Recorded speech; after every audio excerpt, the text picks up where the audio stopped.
गौरीने दिली अभिमन्यू सरांना धमकी, रागिनी कॉलेजात कळवणार अभिमन्यूच्या लग्नाचं सत्य। तू भेटेशी नव्याने मालिकेची कहाणी एका नवीन वळणावर येऊन उभी आहे। एकीकडे अभिमन्यू म्हणतोय की गौरीशी त्याचा काहीही संबंध नाही आणि या लग्नाला अर्थ नाही, तर दुसरीकडे बघायला मिळतंय की तोच अभिमन्यू गौरीच्या घरच्यांची मदत करतोय। तर झालेला एपिसोड याचमुळे खूप धमाकेदार झाला, ज्याने आपल्याला बघायला मिळालं की अभिमन्यू सर गौरीच्या घरी फ्रीज पोहोचवतात, ज्यानंतर त्या फ्रीजचं खूप कौतुक होत असतं। आईला असं कळलेलं असतं की हे फ्रीज बक्षिसात आले म्हणून, पण गौरीला आता सत्य कळलंय आणि ती घरी पोहोचली आहे काकूकडे जाब विचारण्यासाठी। गौरी घरी पोहोचते तर तिथे खूपच तमाशा बघायला मिळतो। गौरी काकूला जाब विचारते की अभिमन्यू सरांकडून हा फ्रीज का घेतला गेला। तितक्यात आईही तिथे पोहोचते। आईला सत्य माहित नसतं।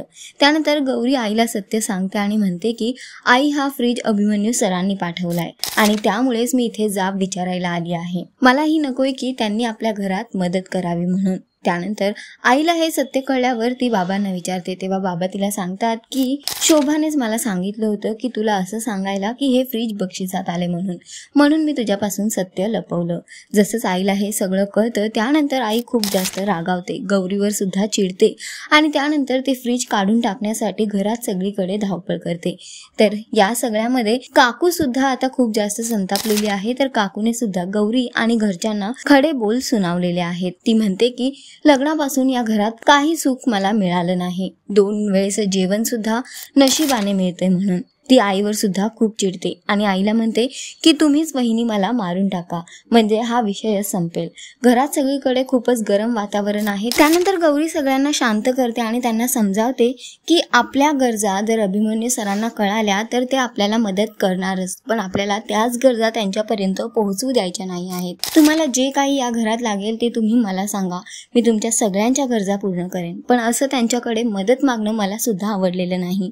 त्यानंतर गौरी तिथून निघून जाते। इकडे आईचा संताप अजूनच वाढलेला आहे। ती घरातल्या सगळ्यांना खूप सुनावते आणि बाबांवर सुद्धा राग करते। त्यांना म्हणते की मला अपेक्षा नव्हती की तुम्ही सुद्धा माझ्याशी खोटं बोलाल म्हणून। पुढे बघायला मिळतंय की अर्पिताला पुन्हा एकदा रागिनी भडकवण्याचा प्रयत्न करते। ती अर्पिताला म्हणते की 30,000ची गोष्ट अभिमन्यूने त्यांच्या घरी पाठवली आहे, ही गोष्ट तू कशी विसरू शकशील। गौरीने आता तर सुरुवात केली आहे, ती अभिमन्यूकडून अजून काय काय घेईल काढून आपल्याला काही सांगता येत नाही म्हणून। त्यानंतर ती अर्पिताला म्हणते की आपल्याला आता आपल्याच भाषेत गौरीला धडा शिकवावा लागणार आहे आणि तिची सगळी ही औस मौस सगळं बंद करावं लागणार आहे। त्यानंतर अर्पिता आणि रागिनी मिळून प्लॅन बनवतात आणि म्हणतात की आजपासून घरात नोकर कामाला येणार नाहीत, घरातली सगळी कामं ही नोकरानीच करेल, कारण ती नोकरानी म्हणूनच घरात आली होती। त्यानंतर तिच्यासाठी कपडे धुवायला टाकण्याचा प्लॅन दोघी मिळून करतात। पुढे बघायला मिळतंय की गौरी आता घरी आलेली आहे आणि त्यानंतर अर्पिता लगेच गौरी समोर आणून ढीगभर कपडे टाकते आणि तिला म्हणते की हे कपडे धुवून घे। गौरी म्हणते मी कालच हे मशीनला लावले होते। तेव्हा अर्पिता म्हणते की मशीनला लावले होते म्हणून कपडे निघाले नाहीत, हाताने धुवावे लागतील। त्यावर गौरी तिला उत्तरच देत असते की अर्पिता तिला म्हणते की या घरातले नोकरानी म्हणूनच आली होतीस, त्यामुळे का कसं हे विचारायचं नाही, गपचूप कपडे धुवायचे आणि आजपासून सगळे कपडे तूच धुवायचे, घरात नोकर येणार नाहीत म्हणून। त्यानंतर गौरी त्यांना विचारते की नेमकं काय झालंय, तेव्हा अर्पिता तिच्यावर अजून चिडते आणि म्हणते की अभिमन्यूचा फायदा मी तुला उचलू देणार नाही, भले काही झालं तरी, आणि या घरात तुझी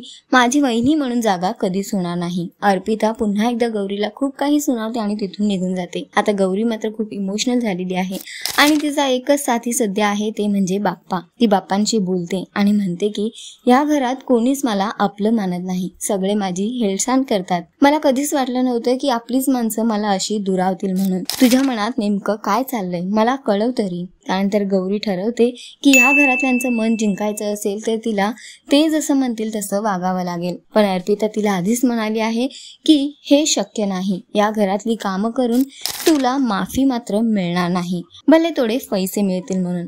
तर सध्या तरी गौरीवर आता एक नवीन संकट ओढावलेलं आहे, कारण अर्पिताने घरातल्या सगळ्या नोकरांना काढून टाकलेलं आहे आणि आता सगळी घरातली कामं गौरीलाच करायची आहेत। इकडे गौरीच्या माहेरी बघायला मिळतंय की आई अजून सुद्धा चिडलेली आहे, तिचा राग काही शांत होत नाही आहे, ती खूपच इमोशनल होते आणि बाबांना म्हणते की मला कधीच अपेक्षा नव्हती की तुम्ही माझ्याशी खोटं बोलाल, या घरात एकच सुख होतं की मला तुम्ही नेहमी माझी साथ द्याल म्हणून, पण आज एका गोष्टीसाठी तुम्ही माझी साथ सोडलीत आणि माझ्याशी सगळ्यांसमोर खोटं बोललात, तेही त्या अभिमन्यू राजे शिर्केमुळे। आज त्यांच्यामुळे हे झाले आणि माझ्या साथीदार माझ्याशी खोटं बोललाय, मी त्यांना कधीच माफ करणार नाही म्हणून।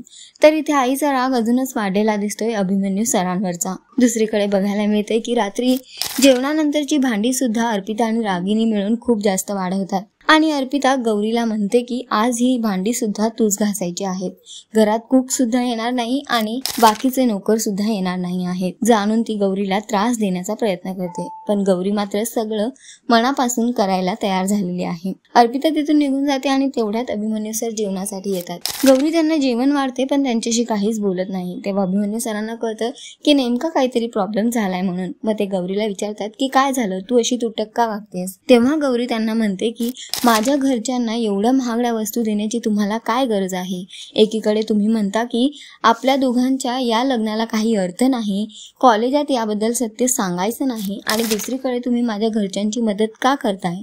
तेव्हा अभिमन्यू सर तिला म्हणतात की या दोन्ही गोष्टी वेगळ्या आहेत। त्यावर गौरी म्हणते की अजिबात नाही, माझ्या घरच्यांची मदत करायची नाही आणि जर तुम्ही ती केलीच आहे तर त्या फ्रीजचे पैसे मी तुम्हाला थोडे थोडे करून परत करेन म्हणून। अभिमन्यू सर म्हणतात की याची काही गरज नाही। तेव्हा गौरी त्यांना म्हणते की जर तुम्ही ते पैसे नाही घेतलेत ना तर मी कॉलेजात आपल्या लग्नाबद्दलचं सत्य सांगेन। गौरी सरळ सरळ अभिमन्यू सरांना धमकी देते, तेव्हा अभिमन्यू सर म्हणतात ठीक आहे दे म्हणून। गौरी म्हणते की मी धमकी ऑलरेडी दिली आहे, मी कॉलेजात सत्य सांगेन। तेव्हा अभिमन्यू सर म्हणतात की कॉलेजात हे सांगू नकोस, हवे तर मला पैसे तू देऊ शकतेस, हळूहळू दे, जसे तुला जमतील तसे दे। तर गौरी आता हे ऐकून मात्र खुश झालेली आहे, पण ह्या दोघांचं कॉन्व्हर्सेशन आता दादाने ऐकलेलं आहे आणि तो ठरवतो की आता रागिनीला ही बातमी कळायलाच हवी, ही आग आहे ती आता शांत व्हायला नको। तो रागिनीपर्यंत पोहोचतो आणि तिला हे सत्य सांगतो की कॉलेजात अभिमन्यू सर आणि गौरीचं लग्न झालं हे सत्य माहीत नाही आहे आणि आता आपल्याला ह्याच मुद्द्याला खूप मोठं करायचं आहे, तर कसं करू शकतो याचा विचार तू कर म्हणून।